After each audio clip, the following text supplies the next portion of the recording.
name is Caitlin Burnell, and I'm a graduate student of Textiles at North Carolina State University's Wilson College of Textiles.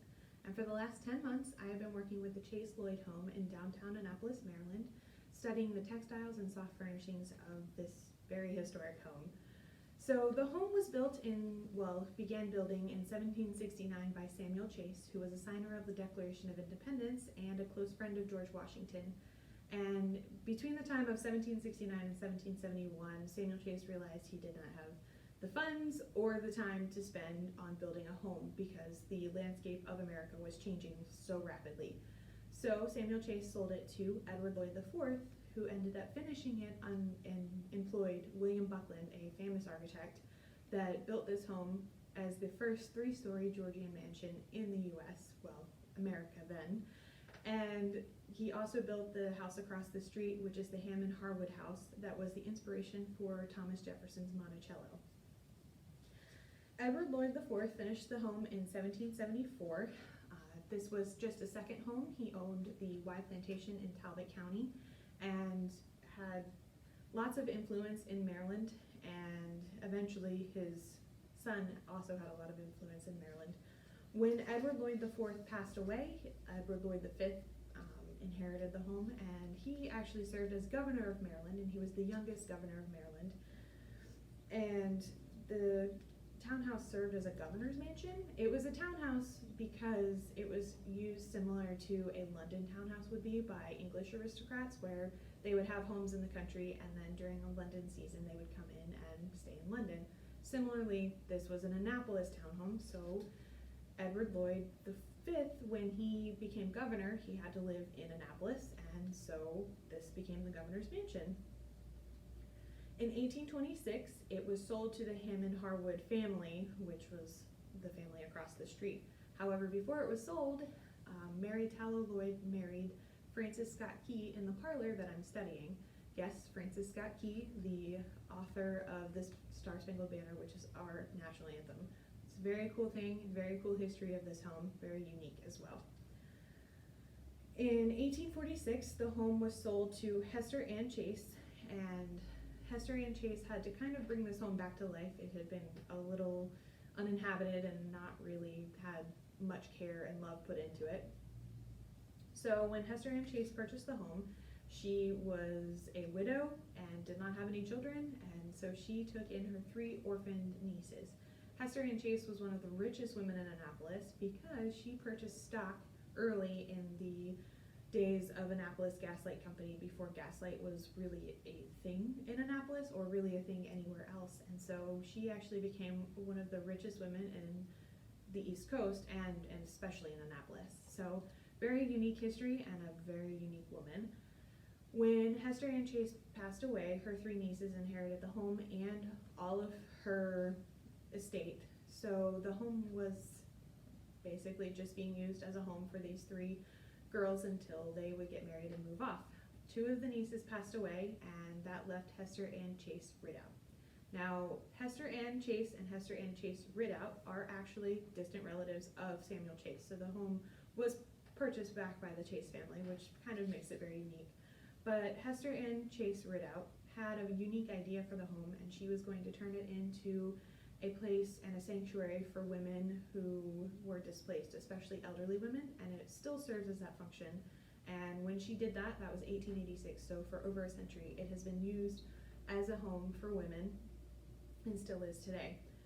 So this home is very unique and has had lots of residents and has not been uninhabited for 250 years. So there are lots of pieces that have come and gone. Some pieces have been thrown away, and some pieces have been brought in from different areas of Maryland. Some pieces have been brought in from different areas of the country.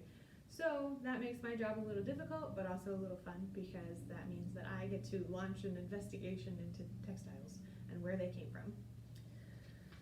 So this house is basically the definition of a randomized collection. Pieces come from everywhere, and the challenge is to find out where they came from. History is a large puzzle, and textiles are just one piece of that puzzle. Documentation, even just generally reading diaries of people is a piece of history. There are pieces of history that we put together and we make assumptions on that history based on the pieces that we find.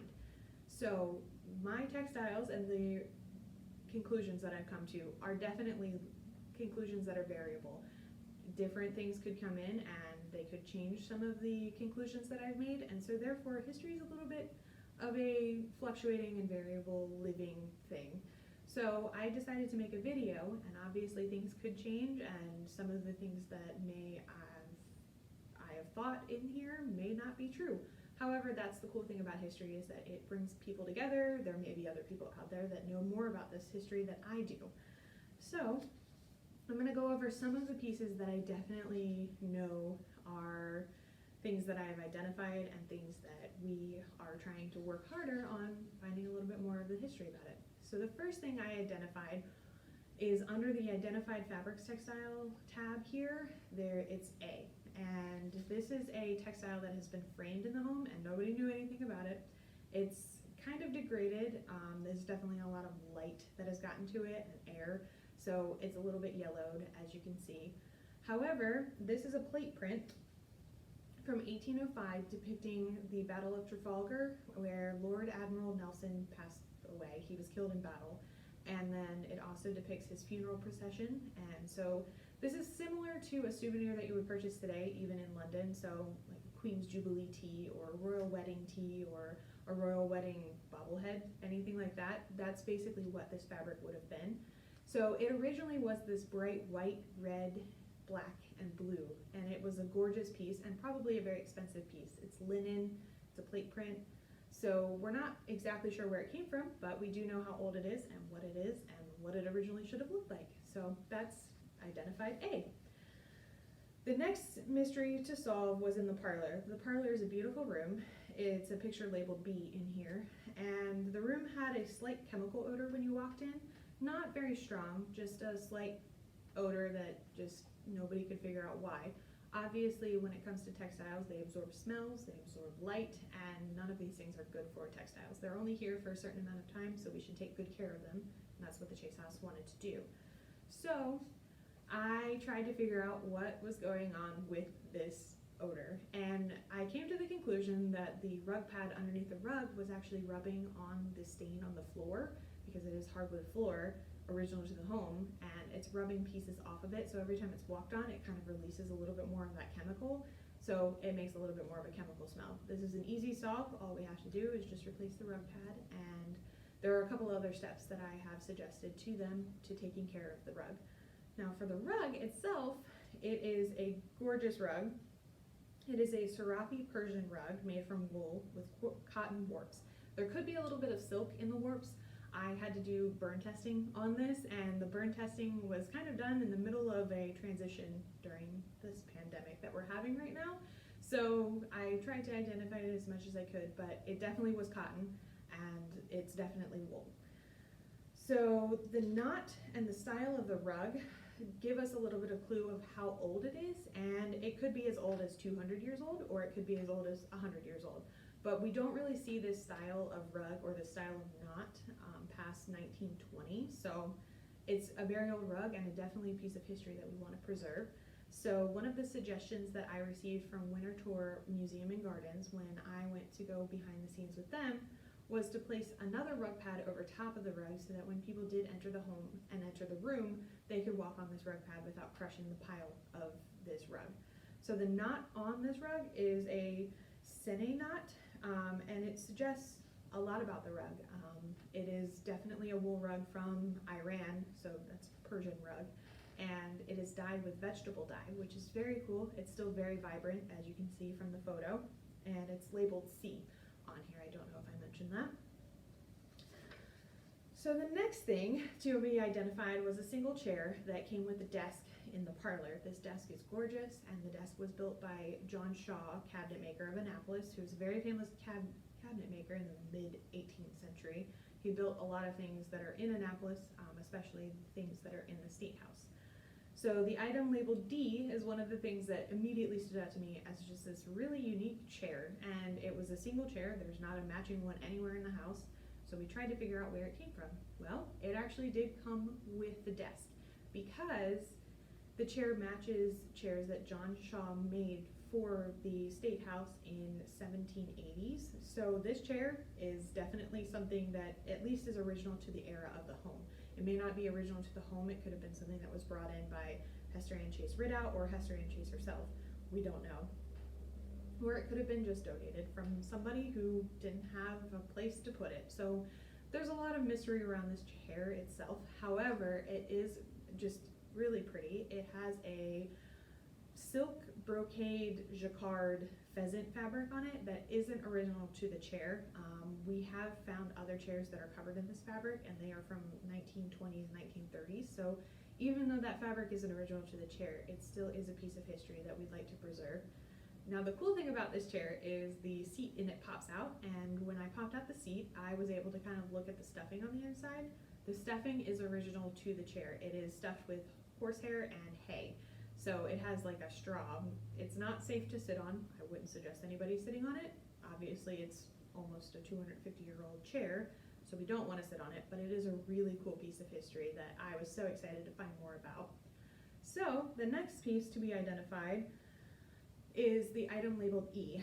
This chair has actually been pictured in the early pictures of the home from 1850s. So we're not sure exactly where or why this chair is in there, but it was clearly an important piece to the Chase women because it's in a lot of the photographs, and there are a couple of them around the house. Looking at the chair itself, it's probably from the early 19th century, maybe 1805, 1806 era. That was identified from Winter Tour Museum when I asked them any suggestions about when they thought that it came from, and they suggested that probably the early 19th century would have been accurate for this chair. It's not covered in its original fabric. The fabric, I believe, was chosen to match another set of furniture that's in the hallway of the home that's like this really light mauvey red and this very foresty green color.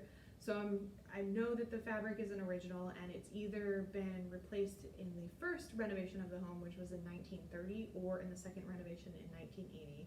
We've discovered a couple of insurance documentation that we're going to kind of go over and see if we can figure out when it was redone, because either way, still a very cool piece of history, even if they don't go together. The next item is labeled F, and that is a footstool that is currently kind of done in a Federalist style, which would have been the late 18th century. It has those brass nail heads, and it's very pretty, but when you flip it upside down, it has a sticker on the bottom and a non-woven material. So it's clearly been redone since the 1980s, and nobody knew anything about it. Well, I decided to just kind of look into seeing if I could find more about it.